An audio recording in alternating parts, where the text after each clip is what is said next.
என்னுடன் பேச வந்திருக்க மற்ற நண்பர்களுக்கும் என்னுடைய காலை வணக்கங்கள். பணம் இருக்கும் மனிதரிடம் குணம் இருப்பதில்லை, குணம் இருக்கும் மனிதரிடம் பணம் இருப்பதில்லை. இப்படியாக வாழும் மக்கள் மத்தியில் நாம் இன்று சேவைக்கு தேவை பணமா இல்லை மனமா என்ற தலைப்போடு சேவைக்கு தேவை மனம்தான் என்ற தலைப்பில் உங்கள் முன் பேச வந்துள்ளேன். இன்று அனைவருமே சேவையை செய்வது கிடையாது. நல்ல மனம், நல்ல எண்ணம், நல்ல குணமுடையவர்கள் மட்டும்தான் இன்று சேவையை செய்து வருகின்றார்கள். அப்படியான சேவைகள் பல லட்சங்களோ பல ஆயிரங்களோ செலவு செய்வதல்ல சேவை. ஒரு சாலையை கடக்க முடியாமல் பரிதவித்துக் கொண்டிருக்கக்கூடிய ஒரு மூதாட்டிக்கு சாலையை கடக்க உதவி செய்வது ஒரு சிறந்த சேவை தான். இப்படியாக பணத்தின் உதவியே இல்லாமல் நம்மால் சேவை செய்ய முடியும். ஒரு சாலையில் இருக்கக்கூடிய ஒரு பள்ளத்தினை பணத்தின் உதவியே இல்லாமல் மூட முடியும். இதனால் பல விபத்துகளை தடுக்க முடியும். அதே சாலையில் நாள்தோறும் செத்து கிடக்கின்ற நாட்டு நாய்களின் உடல்களை பணத்தின் உதவி இல்லாமல் அப்புறப்படுத்த முடியும். இதனால் பல நோய் தொற்று ஏற்படாமல் மற்றவர்களை பாதுகாக்கவும் முடியும். அதே சாலையில் விபத்துக்குள்ளான ஒருவரை பணத்தின் உதவியே இல்லாமல் மருத்துவமனையை கொண்டு சேர்க்க முடியும். அதே வேளை அவர்களுக்கு நம் ரத்தத்தை கொடுத்து அவர்களை உயிரையே காப்பாற்றவும் முடியும். பணத்தின் உதவியே இல்லாமல் மரக்கன்றுகளை விட்டு பராமரிக்கவும் முடியும். இதனால் சுற்றுச்சூழலை நம்மால் பாதுகாக்க முடியும். உலகின் உயர்ந்த செல்வமான கல்வி செல்வத்தை பணத்தின் உதவியே இல்லாமல் மற்றவர்களுக்கு நம்மால் வழங்க முடியும். இதனால் படித்த இளைஞர் சமுதாயத்தை நம்மால் உருவாக்க முடியும். கல்வி, கிராம சுகாதாரம் மற்றும் போதை பழக்கவழக்கங்களை பற்றி பணத்தின் உதவியே இல்லாமல் நம்மால் விழிப்புணர்வு செய்ய முடியும். இதனால் விழிப்பான இளைஞர் சமுதாயத்தை நம்மால் உருவாக்க முடியும். இதுபோன்ற நாம் மண்ணில் வாழும் வரை பணத்தின் உதவியே இல்லாமல் நம்மால் சேவை செய்ய முடியும். நாம் மண்ணை விட்டு மறைந்தாலும் கூட ஒருவரால் ஒரு சேவை செய்ய முடியும் என்றால் அது நல்ல மனம் உடையவர்களால் மட்டும்தான் முடியும். எப்படி என்று கேட்டால், இன்று கண் தானம், உடல் தானம், உடல் உறுப்பு தானம் செய்கின்ற அத்தனை நபர்களும் நல் உள்ளம் படைத்தவர்கள் மட்டுமே. நாம் மண்ணில் வாழும்போது, உயிரோடு வாழும்போதுவே நான் இறந்த பின்பு என்னுடைய உடல் உறுப்புகள் மற்றவர்களுக்கு பயன்பட்டு அவர்கள் உயிரோடு இருக்கிறதற்கு நாம் உயிரோடு இருக்கும்போதே கோப்புகளை கையெழுத்திடுகிறோம். நான் இறந்த பின்பு என்னுடைய உடல் உறுப்புகள் மற்றவர்களுக்கு பயன்படட்டும் என்று. இதுபோல் எத்தனை பேரால் செய்ய முடியும் நண்பர்களே? ஆகையால் இங்கு வீழ்ந்து கிடக்கின்ற பலதரப்பட்ட மக்களுக்கு நாம் நம்பிக்கை ஒளியை கொடுக்க முடியுமே. ஆனால் அது நல்ல மனம் இருந்தால் மட்டுமே. வாலாஜாபாத் அருகில் உள்ள நத்தான் ஒரு கிராமம் ஒரு 12 ஆண்டுகளுக்கு முன்பு பார்த்தீங்கன்னா நல்ல மனதோடு சேர்த்து கடின உழைப்பை நாங்கள் முதலீடு செய்தோம். கடின உழைப்பை முதலீடு செய்தது மட்டுமல்லாமல் தொடர்ந்து பலதரப்பட்ட சமூக பணிகளை முன்னெடுத்து சென்றதன் பலனாக இன்று இங்கு படர்ந்து விரிந்திருக்கக்கூடிய இந்த காஞ்சிபுரம் மாவட்டத்தின் பசுமை முதன்மையாளர் விருது என்ற ஒரு விருதை இந்த தமிழக அரசு எங்களுக்கு வழங்கியதோடு இல்லாமல் 1 லட்சம் ரூபாய் காசு உதவியும் வழங்கியது. ஆகையால் நாம் நல்ல மனம் இருந்தால் போதும், பணம் நம்மை தேடி வரும் என்பதை இந்த நேரத்தில் நான் பதிவு செய்ய கடமைப்பட்டிருக்கிறேன். உலகில் உயர்ந்த சேவையான இரத்த தானம், கண் தானம், உடல் உறுப்பு தானம், இவை அனைத்துமே நல் உள்ளம் கொண்டவர்களால் மட்டுமே தான் வழங்க முடியும். ஆகையால் சேவைக்கு சிறந்தது நல்ல மனம்தான் என்பதை தீர்ப்பு வழங்குமாறு கேட்டுக்கொள்கிறேன். வாய்ப்புக்கு நன்றி, வணக்கம். இயற்கையை பற்றி நாம் அன்றாடம் எப்படி வாழ வேண்டும், இயற்கை சூழல் நன்றாக இருந்தாலும் நம்ம வாழ வேண்டும் என்று அழகாக எடுத்துரைத்தார். அவருடைய நல்ல சேவைக்கு நம்முடைய மாவட்ட ஆட்சியர் அவர்களை பாராட்டி வழங்கிய கருத்துக்கள் மிக நன்றி. அவருக்கு இந்த வாலாஜாபாத் பாலார் சங்கம் மிகவும் பாராட்டக்கூடியதாக கருதப்படுகிறது. அடுத்தபடியாக மனமே என வாதாடும் பணமேன வாதாடம் லைன் RM பாலசுந்தரம் அவர்களை வருக வருகன வரவேற்கிறேன். பாலாஜாபாத் பாலாறு லயன் சங்கத்தின் சார்பாக நடைபெற்றுக் கொண்டிருக்கும் சீரும் சிறப்புமாக நடைபெற்றுக் கொண்டிருக்கும் ஐம்பெரும் விழாவின் ஒரு முக்கிய அங்கமாகிய சிறப்பு பட்டிமன்றத்தின் நடுவர் திரு லயன் பழனிசாமி ஐயா அவர்களுக்கும் இரு அணியை சேர்ந்த நண்பர்களுக்கும் தாய் சங்கத்தின் பொறுப்பாளர்களுக்கும் நமது பாலாஜாபாத் பாலார் லயன் சங்கத்தின் பொறுப்பாளர்களுக்கும் பெரியோர்களுக்கும் தாய்மார்களுக்கும் எனது அன்பிற்கினிய குழந்தைகளுக்கும் எனது இனிய காலை வணக்கம்.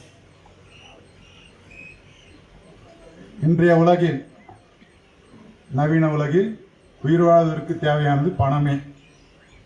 பணம் பண்டைய காலத்தில் மனிதன் பண்டமாற்று முறையில் வியாபாரம் பண்ணாங்க. அதுக்கு அடுத்து ஒரு பொதுவான ஒரு அமைப்பாக பணத்தை படைத்த பிறகு அந்த பணமே மிக முக்கிய சேவகனாக இருந்து மனிதனால் செய்ய முடியாத பல வேலைகளை அந்த பணம் செய்யுது. அந்த சேவகனாகிய பணத்தை கொண்டு தாங்க நம்ம இல்லாதவங்களுக்கும் ஏழைகளுக்கும் அனாதையாக இருக்கிறவங்களுக்கும் சேவை செய்ய முடியும். பணம் என்று ஒன்று இல்லைன்னா நம்ம சேவை செய்யவே முடியாது. ஏன்னா சேவை செய்வதற்கு உந்து சக்தியாகவும் ஆற்றலாகவும் ஒரு மனிதனுக்கு விளங்குவது, நம்பிக்கையாகவும் விளங்குவது இந்த பணம் தாங்க. பணம் நம்ம அடிப்படை தேவைகளை பூர்த்தி செய்து ஆடம்பர தேவைகளையும் பூர்த்தி செய்யுது. பணம் உணவை கொடுக்கிறது, பணம் உடையை கொடுக்கிறது, பணம் உறைவிடத்தை கொடுக்கிறது, பணம் உறவினர்களை கொடுக்கிறது, பணம் மரியாதை கொடுக்கிறது, பணம் சக்தியை கொடுக்கிறது, பணம் சேவை செய்ய வேண்டும் என்ற மனப்பான்மையும் கொடுக்கிறது. பணம் இல்லைன்னா கண்டிப்பாக நாம் சேவை செய்வதற்கான சாத்தியக்கூறுகள் ரொம்ப கம்மி, பண்ண முடியாதுங்க. அதுக்கடுத்தது இந்த உலகில் வாழ்க்கையை இன்பமாக வாழணும்னா பணம் தாங்க முக்கியம். பணம் இல்லாததை பற்றி, பணம் இல்லைன்னா வீட்டில் இருக்கிற மனைவியும் சரி, பெற்ற தாயும் சரி, யாருமே மதிக்க மாட்டாங்க. பணம் இல்லைன்னா வீட்டில் இருக்கிற மனைவி கூட நம்மளை வந்து கஷ்டப்படுத்துவாங்க வார்த்தைகள். ஔவையார் அருமையாக சொல்லியிருக்காங்க, கல்லாணை ஆனாலும் கைப்பொருள் உண்டாயின் எல்லோரும் சென்றென்று எதிர்கொள்வர். பணம் ஒருத்தவங்கிட்ட இருந்து படிக்கலாம் கூட அவங்ககிட்ட பணம் இருந்ததுன்னா எல்லாரும் போயிட்டு அவங்ககிட்ட அவங்கள பாராட்டுவாங்க, போற்றுவாங்க. அதே இல்லாதவன் வேண்டால் மன்றின் எடுத்த தாயும் வேண்டால் செல்லாதவன் வாய் சொல். ஔவையாரோட, தமிழ் மூதாட்டி ஔவையாரோட வாக்கு. ஆக பணம் ஒன்றுமே அனைத்துக்குமே மூல ஆதாரமாக நிற்கிறது. அதனால் அந்த பணத்தை நெறிமுறையில் சம்பாதிச்சு நம்மளால் முடிஞ்ச அளவுக்கு அடுத்தவங்களுக்கு சேவை செய்து உதவி செய்து வாழ வேண்டும். நம்ம ஒன்றும் இல்லை, பணமும் மனைவியும் ஒன்றுங்க. வீட்டில் பாக்கெட்டில் பணம் இல்லாததும் அதே போல் வீட்டில் மனைவி இல்லைன்னா தாங்க அருமை தெரியும். பணமும் மனைவியும் ஒன்று. நீங்கள் ஒன்றும் இல்லை, வெளியில் போகிறீங்க, பாக்கெட்டில் ஒரு 10,000 ரூபாய் எடுத்துருப்பாங்க. ஒரு 10 பேர் உங்களுக்கு கூட இருக்கிற மாதிரி ஒரு தைரியம், சரிங்களா, ஒரு மன வலிமை. அதே 1 லட்ச ரூபா எடுத்து போனீங்கன்னா ஒரு 10 பேர் ஒரு அப்படியே கூட எல்லாரும் சேர்ந்து போகிற மாதிரி. அதே வெளியே போகும்போது ஒரு 10 ரூபா பஸ் ஃபேருக்கு மட்டும் எடுத்துருப்பாங்க. ஐயோ யாருன்னா ஃப்ரெண்டு வந்துடுவாங்களோ, யாருன்னா டீ வாங்கி தரணுமா, வேறு யாருன்னா பார்க்கணுமா, உங்களுக்கே ஒரு அச்சம் ஏற்படும். அதாவது என்ன செலவு வருமோ திடீர்னுட்டு. அதாவது அனைவருக்குமே, அதிலும் குறிப்பாக ஆண்களுக்கு மன வலிமையும் தைரியத்தையும் கொடுக்கறது இந்த பணம் தாங்க. பணம் இல்லைன்னா ஒரு மனிதன் அந்த வீட்டை விட்டு வெளியே வரது கூட தயங்கும். ஆமாங்க, பணம் வேணா வெளியவே சட்டம் போட போக முடியாதுங்க, சரிங்களா. நிறைய தொண்டு நிறுவனங்கள், அதாவது செஞ்சி விழுப்புரம் சாலையில் அன்னை தெரேசான்ற ஒரு முதியோர் இல்லம் இருக்கு. அங்கே 8 வருஷமா நளின்ற ஒரு அம்மையார் வந்து சேவை மனப்பான்மையும் அவங்க அந்த நிறுவனத்தை நடத்தி வராங்க. அதுக்கு பண உதவி தேவை. அகரம் அறக்கட்டளை, சிவானந்தா குருகுலம், அசிசி தொண்டு நிறுவனம், அட்சய பாத்திர அறக்கட்டளை, ரத்தன் டாட்டா அறக்கட்டளை, இவங்க எல்லாத்துக்குமே, ஏன் நம்ம லயன் சங்கத்துக்குமே சேவை செய்து பணம் தாங்க தேவை. நம்ம ஐயா வந்து அடுத்தது ஆண்டறிக்கை படிக்க போறாரு, தலைவர் ஐயா. அதில் பார்த்தீங்கன்னா ரத்த தான முகாம் சரி, சரிங்களா, நம்மளுக்கு அன்னதான முகாம் சரி, வேற எது செய்யறதுக்குமே பணம் இல்லைன்னா செய்ய முடியும். பணம் தானேங்க. பணம் இருக்கிறதுனால தான் அது எல்லாத்தையுமே. ஐயா இவ்வளோ ஆயிரம் செலவிடப்பட்டது, அன்னதானத்துக்கு இவ்வளோ 1000 செலவிடப்பட்டது, இந்த விழாவுக்கு இவ்வளோ 1000 செலவிடப்பட்டது. புள்ளி விவரத்தெல்லாம் படிச்சிருக்காரு, அதனால தான் பட்டியல் போடுறாரு. அதெல்லாம் மனம் இருந்தால் செய்ய முடிக்கலாங்க. மனம் இருந்தால் செய்யறதுக்கான சாத்தியக்கூறுகளே இல்லை. அந்த மனது நம்ம உதவி செய்யணுன்ற மனசு கொடுக்கறதே பணம் தாங்க. சரிங்களா? அதாவது ஈவன் கருணை உள்ளம் கொண்ட அன்னை தெரேசாவே பணத்துக்காக அந்த நிறுவனத்தை அவங்க ஏழை எளியவர்களுக்கு இல்லாதவங்களுக்கு கருணை உதவி செய்வதற்காக, அவங்களுக்கு சேவை செய்வதற்காக பெரிய செல்வந்தர்கள் தான் நாடி அவங்க கிட்ட செல்வ உதவி கேட்டாங்க. சரிங்களா? மனசு நம்மளுக்கு சரி சந்தோஷம் தருதுன்னு சொல்றீங்க. ஒன்றும் இல்லை, சின்ன ஒரு உதாரணம். இந்த வானத்தை போல படத்துல ஒரு காமெடி காட்சி. செந்தில் அவர்கள் ஒரு ஹோட்டல்ல இருப்பாரு. ஒருத்தவர் யாசிக்கிறவர் வந்து தர்மபுரவே மகானே பசிக்குது, ஏதாவது தர்மம் பண்ணுங்கன்னு. உடனே செந்தில் என்ன பண்ணுவார்னா, ஐயாவுக்கு 4 இட்லி 2 வடை ஒரு வடகரி எல்லாம் கொடு அப்படின்னுவாரு. உடனே அவன் 10 நிமிஷம் அப்படி நிற்பார். அவர் பார்த்தா எதுவுமே வராது. உள்ள வந்து ரமேஷ் அண்ணா இருப்பார், சர்வரா அப்படியே இருப்பார். பார்த்துட்டு ஐயா இருக்கிறது தான் அந்த மழையே பெய்யுது அப்படின்ட்டு அந்த யாசிக்கு வந்தவர் சொல்லுவார். 10 நிமிஷம் ஆகும், வடையும் வராது, இட்லியும் வராது, எதுவும் வராது. உடனே என்னங்கய்யா அப்படின்னு, என் மனசு சந்தோஷப்படணுன்ட்டு நீ மகாபிரவே வல்லலே அப்படிலாம் நீ சொன்ன, உன் மனசு சந்தோஷப்படணுன்ட்டு நான் வடை எடுத்துட்டு வா இட்லி எடுத்துட்டு நான் சொன்னேன். 2 சமமாயிடுச்சு. ஆக மனம் இருந்து சொன்னா. அதே போல ஒரு நண்பர் இருக்காரு. ஒரு நண்பர் வந்து உங்ககிட்ட சொல்றாரு, இவ்வளவு கஷ்டப்படுற வாழ்க்கையில எனக்கு இவ்வளவு கடினம், ஏன்னா எல்லா பிரச்சனைகளுக்கும் ஆணிவே பணம் தாங்க. சொல்லும் போது அவர்கிட்ட, ஏன்பா எனக்கு மனசு இருக்குப்பா, என் மனசளவுல சொல்றேன், இந்த கஷ்டம்லாம் தீர்ந்துடும்பா உனக்கு அப்படின்னு சொன்னா அது சரியாகுமா? அது ஒரு 10 லட்சத்தை எடுத்து கொடுத்து போப்பா இருக்கிற பிரச்சனைலாம் பாரு அப்படின்னா இருக்கிற பிரச்சனைலாம் தீர்த்து தெளிவாயிடுவார். சரிங்களா? ஆக மனசு இருந்தா கூட அதை செயல்படுத்துவதற்கும் அதை நம்ம நடைமுறைப்படுத்துவதும் கண்டிப்பா பணம் இருக்கணுங்க. சரிங்களா? அதுக்கு அடுத்தது நம்ம மட்டும் இல்லை, அதாவது நம்ம மனிதர் மட்டும் இல்லை, இறை அடியார்களே. அதாவது பார்த்தீங்கன்னா 4 கேள்விப்பட்டிருப்பீங்க திருவாசகத்துல. திருஞான சம்பந்தர், திருநாவுக்கரசர், மாணிக்கவாசகர், சுந்தரர். அதுபோல் அடியார்கள் வந்து பார்த்தீங்கன்னா அவங்களுக்கு எந்த ஒரு பொருளோ பணமோ எதுவும் தேவையில்லை. இறைப்பணி செய்யறதுக்கும் சரி, மற்றவங்களுக்கு தொண்டாற்றுறதுக்கும் சரி, எந்த ஒரு பணமும் பொருளும் தேவையில்லைங்க. அவங்களே என்ன பண்றாங்க, அதிகமாக எடுத்துக்கொண்டு அப்ப அவங்க பணத்துல இருந்தா ஒருத்தர் எடுக்கணும். முடிச்சிருங்கய்யா கடைசி. அதாவது அவரே என்ன பண்றாங்கன்னா, அவங்க அந்த 4 திருஞான சம்பந்தர் தேவாரத்துல ஒரு பதிகம் பாடி இருப்பார்.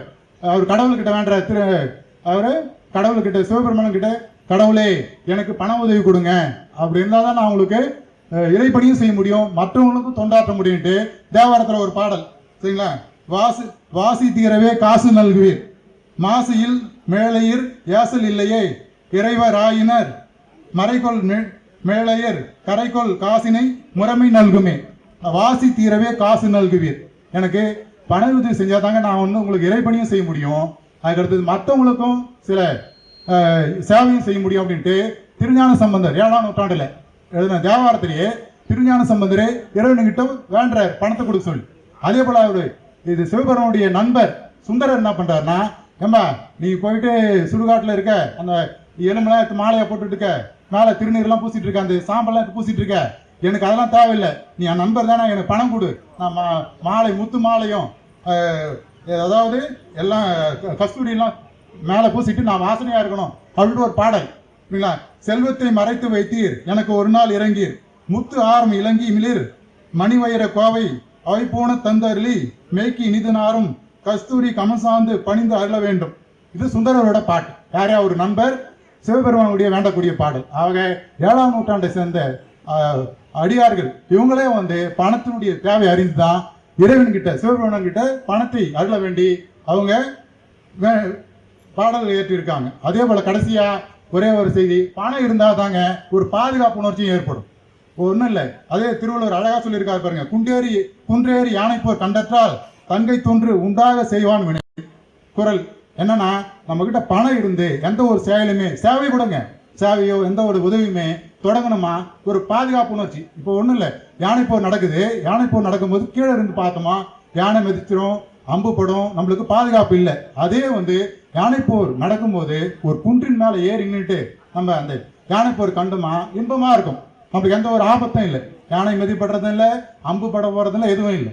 அதே போல ஒரு பணம் இருந்தால் மட்டும்தான் பணத்தை கையில் வைத்து எந்த ஒரு செயலையுமே தொடங்கணுமா, எந்த ஒரு தொண்டுமே செய்யுமா, எந்த ஒரு தர்மம் செஞ்சோமா கூட கண்டிப்பா நம்ம பாதுகாப்பா இருப்போம். இப்போ ஐயா ஒன்றும் இல்லை, நடுவர் ஐயா வந்து கோயிலுக்கு போறாங்க, அவங்க மனைவியோட போயிட்டு இருக்கும்போது சாமி கும்பிட்டு வெளியே வராங்க. அவங்க மனைவி என்ன சொல்றாங்க, இது